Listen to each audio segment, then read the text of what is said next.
Hello everyone. I actually wanted to post this video as soon as the news came out. However, I decided not to because I wanted to hear both sides of the conversation before I make my comment or reaction. Now, what is this controversy all about? It's about Nas Daily and his abuse or use of Filipino culture in order to fill his own pockets. For those of you who don't know, Nas Daily has been milking the Philippine social media scene for many years now. His latest attempt to fill his pockets with the views and money of some Filipinos is called the Nas Academy, wherein he chooses important people or even popular people to hold quote unquote classes to teach ordinary people on how to be quote unquote extraordinary. One of these classes is supposed to be centered on Apo Wang-od.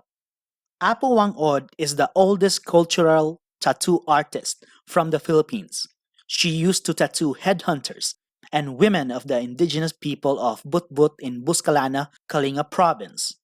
However, the headhunters who needed her tattoos for protection and to kill their enemies has long been eradicated. So she continues her tattoos as a way to promote tourism to her and her village's culture. For those of you who don't know, the Philippines is an archipelago, which means that we are separated by islands around 7,000 plus, to be a bit more clear. That means there are multiple cultures in a single country. And even with that multiple cultures, Apo Wang-od and her culture is considered special. As such, her tribe's way of tattooing is under the country's laws in order to protect it from being copied and exploited by foreigners and Filipinos alike.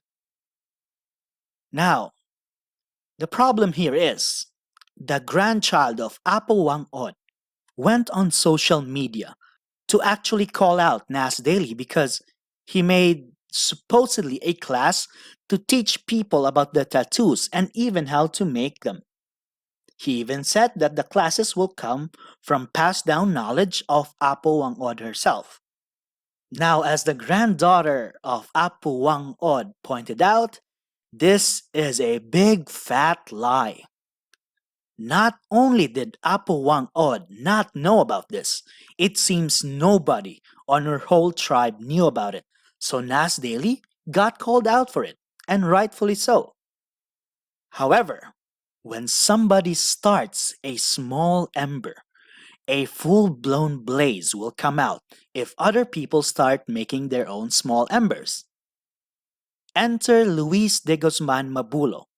She invited Nas for a trip to her place a few years ago to show him how they are helping cacao farmers to grow their own cacao plants.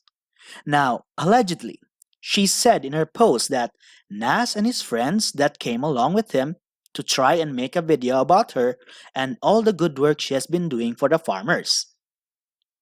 That Nash that we see on the videos is completely different from the one he shows in person. For example, her mother, the mother of Luis de Guzman Mabulo, spent the whole morning cooking food for Nash and his content partners because she thought that Nash would be tired from that travel and would like to rest for a bit. But he completely said no. He said he just wanted to make the video and get out. Understandable. So, off they went. What Luis noticed was that Nash made fun of the farmer's accent and continuously called them stupid. He repeatedly called the people and the farmers poor, repeatedly saying that the farmers are so poor. And why are Filipinos so poor? Not only that, he mocked and imitated the accent. He didn't like the story at the end of the day because it was not clickable enough for the Filipino people. He even joked at the start of the day that he only needed to put Philippines in the title and it would surely get views. but he still did not do it because for him, it's not good enough for content creation. So a lot of Filipinos came after Nash. The funny thing is, his personal friend, Project Nightfall, do you know the guy, right? He's the guy that, well, to be completely honest, rode on Nash's popularity and made his own series. This person, he even vouched for Nash when Nash made a reply to what Luis said, saying that people should believe him because he was also there during that time. Now let that sink in. A person, a friend, a partner of Nas Daily said that this is a lie and he vouched for him. He vouched on an issue that made Nas Daily look bad. Yep, I don't know about you guys, but I think that guy has no vested interest in this at all. Wouldn't you agree? Now let's go over Nas's response. I will not bore you with all of what he said because you could probably find it if you search on Facebook or even in the internet. I will just point out the important parts. He said that Louise was the one who begged him to make a video on her story, that he went there and was disappointed that there were no farmers at all, but people under Louise's family's payroll, and that what was promised to him did not come true, and he did not post the video because he didn't believe it would be a good one. Currently, because of this controversy, his Filipino followers had started hounding his social media pages and unfollowed him in suit. Now, he did make a video, and not just a post to supposedly clear the air, so to speak, but he only did it in his Nas Daily Tagalog page, which has far less views than his original Facebook page. He and Project Nightfall both made videos. However, you could not share these videos if you are not currently in the Philippines. Most probably to try and save his popularity from other countries. He also stopped his Apawang Odd classes and said that he is pursuing legal action against Louise and her family. A lot of Filipinos who were originally supposed to have classes of their own withdrew their support from the program, like Catriona Gray, the Miss Universe 2018 winner from the Philippines. So now that you have been caught up, it's time for me to talk about it. The truth of the matter is, I used to like Nas Daily. I really do. I thought his videos are both entertaining and had good content. However, something changed a few years back. You see, I smelled something fishy about Nas and his love for the Filipinos. Because almost all of his top 10 videos, top 10 list, includes the Philippines somewhere at the top. However, despite his apparent love for the Philippines and his frequent visits there, he chose to set up a base in Singapore. Now, his popularity there has been failing continuously because a lot of Singaporeans regard him as a quote unquote sellout to the Singaporean government. So, why do I ask you? Would he still stay in Singapore, which has a lot more cost of living? If he loved the Philippines so much and he makes frequent visits there to make videos about it, why not move to the Philippines? Case in point, there's actually a Canadian. We call him Kulas. He lives in Mindanao. And he started a Facebook page called Becoming Pinoy. And true to his word, he loves being a Filipino. He loves the Philippines. He went there and he immersed himself. He learned the language. Not only did he learn the language, he lived there. He is still living there. And that for me is a sign that Kulas actually loves the Philippines. He loves the Philippines more than Nas Daily does. So that's when I started noticing something. You see, Nas Daily, he is cunning, very cunning, because he found out that we Filipinos have a need to be recognized for whatever little thing that we can brand as a Filipino product. We call this Pinoy pride. Now he recognized this and made a whole lot of videos for the Filipinos. His popularity grew and he got to where he is today. Now, in order for you to understand how cunning he is, you should know that the Philippines is actually the third largest population in social media. So he made use of it. I'm not gonna hate the player, guys. I respect his game. But he made a mistake. He got too greedy. He made a program that is not allowed in the country and is even protected by law in order to protect our culture from people like him that wants to make money out of it.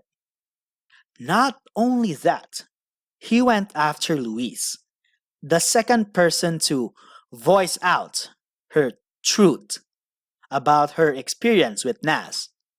Now, the veil has finally been lifted from a lot of Filipinos' eyes, and they finally see what he has been doing all along. And that is milking the Filipinos' love of worldwide recognition to further his own gains. However, like I said, I understand. That's just the game. But you should know that in order for this game to continue, you should keep fooling people by saying that you are not doing this for the money, but for them, to help them, and that you are not a selfish, manipulative guy, but a guy with a charitable and kind heart. When he went after Louise and not the granddaughter of Apo Wang Od, the Filipino people caught on because he could not weasel his way out of the mistakes he made. So he is trying to transfer or divert the attention to Louise and her stories. Because in the Louise story, he can make a lot of defense, since it basically boils down to a he said, she said situation. He could not do this to the original problem because he got found out. He was wrong. So the Filipino people started unfollowing him in large numbers. There are conflicting reports on how many, but the lowest amount I found online said that he lost around 300,000 followers in Facebook because of it. Take note, that's in Facebook, because Filipinos love Facebook more than YouTube, and that's why he got most of the blowback there. A lot of Filipino netizens also noticed that he deletes claims against him in his own comment box, in his own videos, probably to save his failing reputation and to minimize the news to other people in other countries that he tried and failed to scam a third world country that he has been milking for years now. But it's not just the fault of Nash Daily. I admit that the Filipino people also have a problem, and it's called Filipino pride or Pinoy pride. We love validation so much that every single YouTube video that puts the Philippines or a Filipino or any other known thing that is Filipino on their title or on their content will get a whole lot of views. That's a known fact. And that makes me sad because the Philippines, we really don't need other people to validate us. In order for our country to be great, we should validate it ourselves. We don't need people from other countries to tell us that we are great. We should know that we are great, that we can do something, that we don't need validation from the world. Because the moment you need validation from somebody else is the moment that you devaluate yourself. To any Filipinos watching, validate yourself, validate your country, be proud, and don't fall into the trap where a lot of people from other countries will try and make content out of the Philippines to get a lot of views. Support your own video makers, support your own content creators. Please support me too because I'm a Filipino. So, in conclusion, I know Nas Daily will probably bounce back from this. He is simply too big now to be stopped. I just wanted to make this video to tell people about what he did so that other people from other countries will not fall into the same victim that Nash Daily did to the Philippines. Maybe you could share this around with your friends. If you like the video at least, or if you've learned something from it, it would mean a whole lot for me. This is the Curious Transient signing off. You are the master,